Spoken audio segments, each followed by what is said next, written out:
অভিযোগ উঠেছে, সিবিআই পরিচয়ে প্রাণনাশের হুমকি পেলেন বাংলাদেশি সঙ্গীত শিল্পী শায়ান চৌধুরী, অর্ণবের স্ত্রী ভারতীয় শিল্পী সুনিধি নায়েক। ভারতীয় এক গণমাধ্যমের প্রতিবেদন অনুযায়ী সুনিধি দাবি করছেন তিনি বর্তমানে কলকাতায় একটি ভাড়া বাসায় থাকেন। সেই বাসার সামনে বসে ভিডিও কলেই এমনটা ঘটে।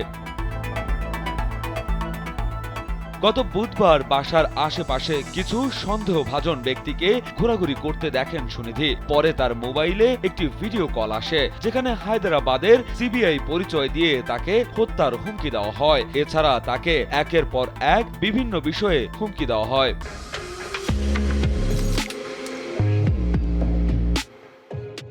সুনিধি জানান, ওই ব্যক্তিরা তার এবং তার বাবার ব্যাংক অ্যাকাউন্টের বিস্তারিত তথ্য প্রকাশ করে, যা শুনে তিনি হতবাক হন। তাদের দাবি অনুযায়ী দীর্ঘদিন ধরেই তাকে অনুসরণ করা হচ্ছিল। পরিস্থিতির চাপে পড়ে তিনি তাদের নির্ধারিত অর্থ দিয়ে দেন। তাদের চাহিদা মতো অর্থ দিয়েও থামানো যায়নি। এরপরও তাকে এবং তার পরিবারকে হত্যার হুমকি দেওয়া হয়।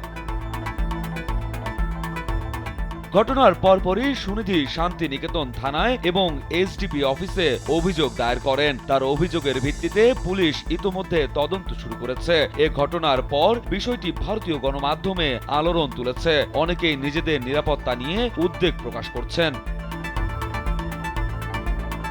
রবীন্দ্রসঙ্গীত শিল্পী হিসেবে পরিচিত সুনিধি আরো বলেন, আমি গত ৩ দিন ধরে খুব ভয়ে আছি। পুলিশ তদন্ত চালিয়ে যাচ্ছে। আমি প্রতারকদের শাস্তি চাই, আমার টাকা ফেরত চাই, সেই সঙ্গে নিজের ও পরিবারের নিরাপত্তাও চাই। অর্ণব এবং সুনিধি দুজনেই বিশ্বভারতী বিশ্ববিদ্যালয়ের শিক্ষার্থী ছিলেন। এরপর দুজনে প্রেমের সম্পর্কে জড়ান। ২০২০ সালের ২৮ অক্টোবর তাদের বিয়ে হয়। রাজু আহমেদ, কালবেলা।